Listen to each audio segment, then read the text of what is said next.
I suppose every sermon has some sort of call to action associated with it. I think you'll figure out this lesson pretty quickly. I entitled it, Who Are You Feeding? Who are you feeding? You know, this time of year we have a lot of information on radio and TV and various places about those who are in need.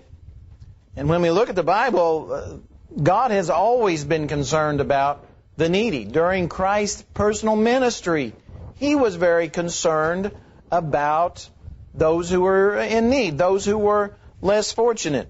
In Luke chapter 14, in the text we had in our morning class, Jesus addresses this issue in verses 12 through 14.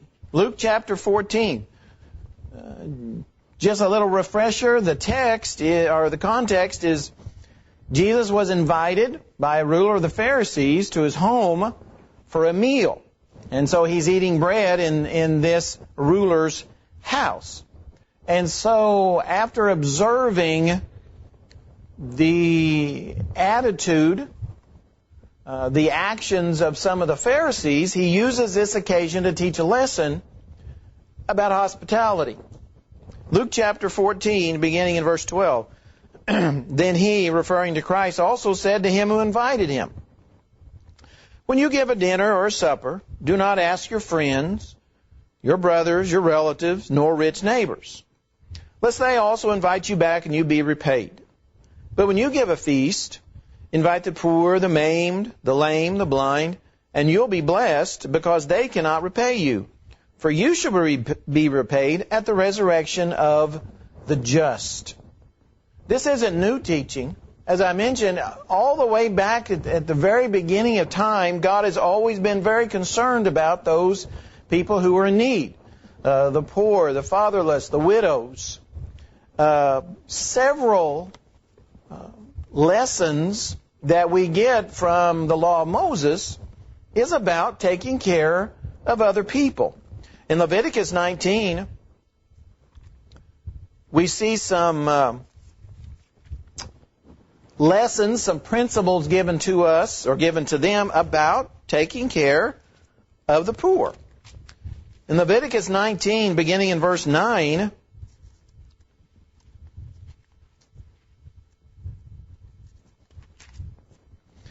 this is what we read. When you reap the harvest of your land, you shall not wholly reap the corners of your field, nor shall you gather the gleanings of your harvest. And you shall not glean your vineyard, nor shall you gather every grape of your vineyard. You shall leave them for the poor and the stranger. I am the Lord your God. Part of the harvest was to be left for the poor and the stranger, those people who would not have very much.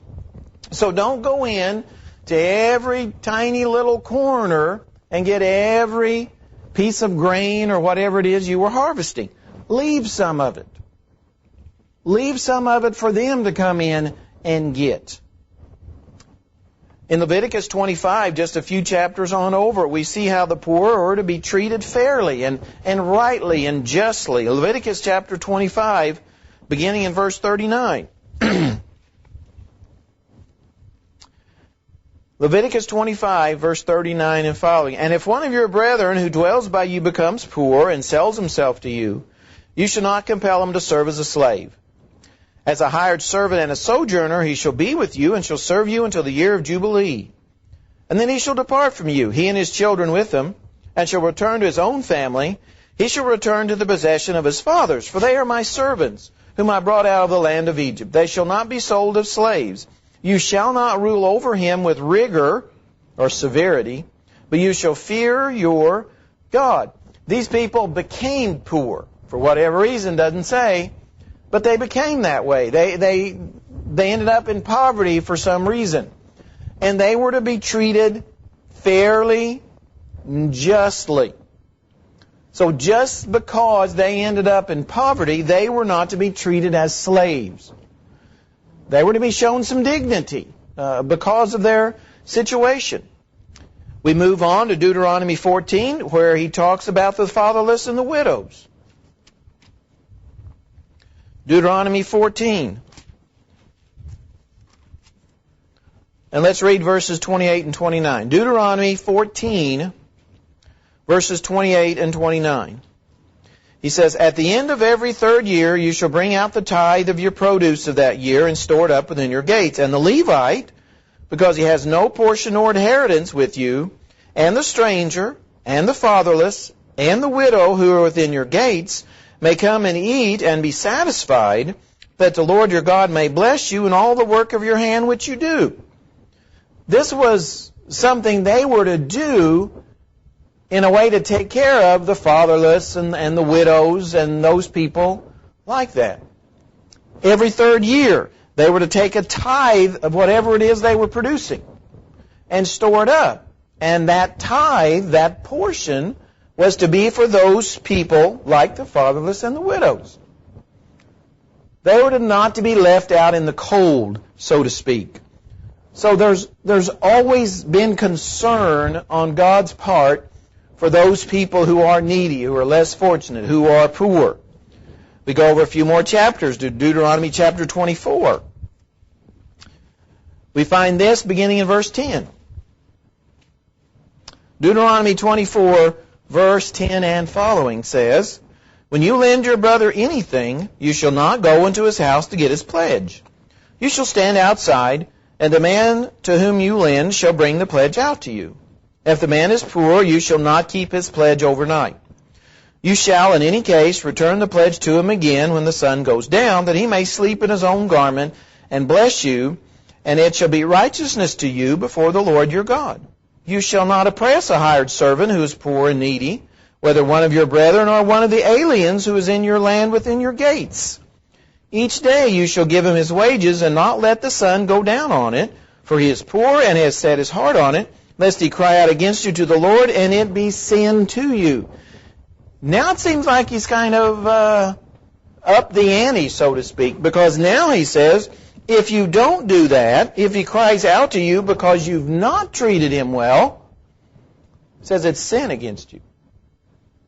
It's sin against you. This person that he's talking about here, for whatever reason, lives day by day. Lives day by day. He has enough for today, and that's it. Doesn't have enough for tomorrow, doesn't have enough for next week, has enough for today. So that's why they're told, don't go take what he has for today, because that's all he has. Don't go taking it. All right? You need to treat him with respect. You need to treat him with kindness. You need to be concerned about him. If you've ever had a chance to go, serve at one of the soup kitchens in Joplin or some of these different places, you see how destitute these people are. We've done that. The three of us did that with student council for a few years when we were doing that at East Newton. We'd go up and serve about this time of year, and you would see them come in, and that was pretty much all they had. What you saw them bring in to that soup kitchen was it. That was the sum total of their existence. We don't know how they got that way, but we knew that's the way they were now. And so they needed to be helped. The Bible says God remembers the needy. In Psalms 9, verse 18, the psalmist says this. Psalms 9, verse 18. Says, "For the needy shall not always be forgotten. The expectation of the poor shall not perish forever."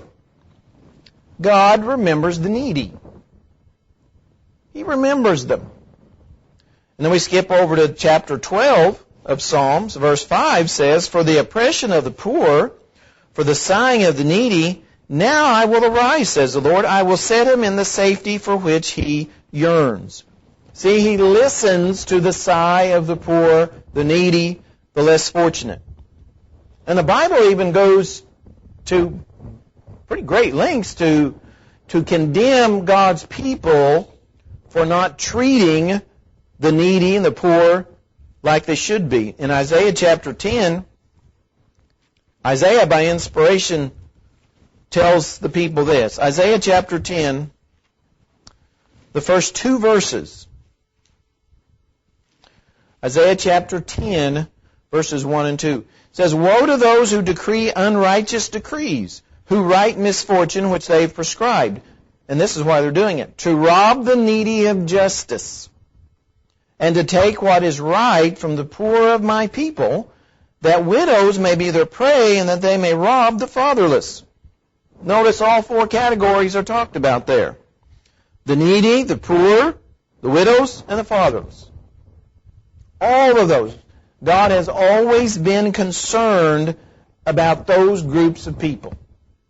About whether they were treated right, they were taken care of, and so on. So God has always shown concern about those who are in need. Again, whether they were widows or orphans or those in poverty or whomever. And if we're to be like God, then we need to show concern for them as well. So in our text that we read, Jesus is here teaching hospitality. He's teaching hospitality. Hospitality it's a compound word in the original language, and it essentially means someone who loves strangers. In other words, people they don't know. People they don't know. And so Jesus, in those 3 verses that we talked about, he says, when you give a dinner or supper, don't ask your friends, brothers, relatives, rich neighbors. Why? Because it's very likely they're going to return the favor. In a minute we'll talk about there's nothing wrong with doing that. But the point he's stressing is you need to show more concern for other people. In other words, people you don't know who are in need. Like he says, the poor, the maimed, the lame, the blind. Those people will not be able to pay you back. He says that's the difference. That's the difference. They can't pay you back. There's no way they can pay you back. So he says, when you give a dinner or a supper, it's assumed here that God's people are going to be doing this. So he even starts with the assumption that God's people will be involved in giving dinners and suppers. Now, obviously it's not just teaching about feeding other people. It's the whole idea of helping other people. For some it may be feeding, but for others it could be a variety of things. So when we think about giving a supper, we need to expand our thinking to include doing whatever those people need. But he says there's a danger involved if you just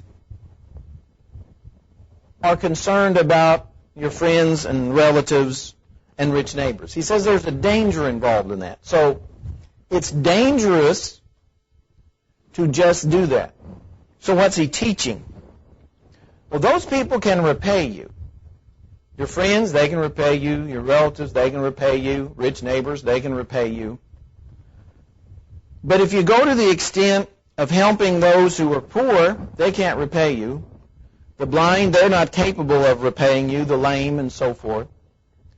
Then it shows that your attitude is that I'm not concerned about being repaid. So he says that's the point. These people can't repay you. They're not capable of repaying you. So when you're concerned about those people, when you love strangers and are helping strangers, it says you're showing the right kind of attitude when you're helping those people, because those people can't repay you. So it's about motives. It's about motives. It's about attitudes.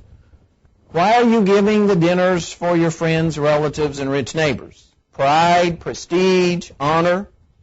And again, there's nothing wrong, and Jesus is not teaching that there's something wrong with having get-togethers for family and friends. That's not what he's teaching at all. He is teaching, don't let that be the only time you ever do anything for somebody. That's what he's teaching. It's great to do that, but don't let that be your extent.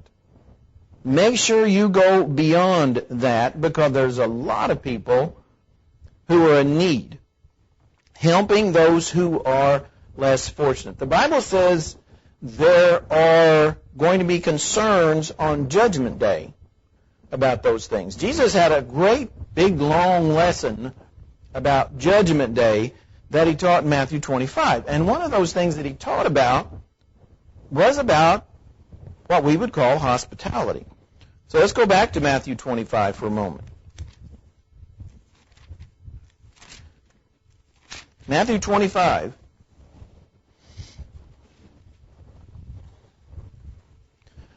And I think it's no coincidence that he's been talking, he gave the parable of the talents about the person, the different ones who had different abilities and resources and talents and opportunities. Some used them, some didn't. Then he says in verse 31 of the 25th chapter of Matthew, when the Son of Man comes in his glory and all the holy angels with him, then he will sit on the throne of his glory. This is Judgment Day. This is Judgment Day. All the nations will be gathered before him. And he will separate them one from another as a shepherd divides his sheep from the goats. And he'll set the sheep on his right hand, but goats on the left. So there's a picture of Judgment Day. There's a picture of two groups. They're exclusive groups, and there's only two groups. And as we read this, we'll see that those two groups are divided by what they did while they were in this world. In other words, what did they do with their talents? What did they do with their resources? What did they do with their opportunities? What did they do with their time? How did they use it? Verse 34. Then the king will say to those on his right hand, come, you blessed of my Father, inherit the kingdom prepared for you from the foundation of the world. So he says this is why the sheep are the sheep and not the goats. He says, why are you the sheep? Because I was hungry and you gave me food. That's why you're in the sheep category. I was thirsty and you gave me drink. I was a stranger and you took me in. There's that word, there's that stranger again. I was naked and you clothed me. I was sick and you visited me. I was in prison and you came to me. He says that is indicative, that describes the sheep. Now that he's not teaching that that's what saved them. That's not his point at all. He's simply describing the characteristics of the two groups of people. Not how they got there or what saved them, but qualities and characteristics of the people. The sheep did that. So the righteous will answer him, verse 37, saying, Lord, when did we see you hungry and feed you, or thirsty and give you drink? When did we see you a stranger and take you in, or naked and clothe you? Or when did we see you sick or in prison and come to you? They're saying, we didn't do those things to you. You weren't in prison and we didn't come to you personally. So Jesus comes back. Assuredly I say to you, inasmuch as you did it to one of the least of these my brethren, you did it to me. He says that's the description. So the sheep, to be a sheep, are those people who are concerned about people in prison, or people who are hungry, or people who are thirsty, or people who need to be taken in, or need to be clothed, who are sick.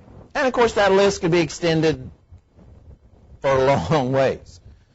That's not an all-inclusive list. There are other things that would fit in the list. His point is that when you did anything good, when you helped or served in any of these ways, Jesus says you were doing that to me. You were doing that to me, and that's his point.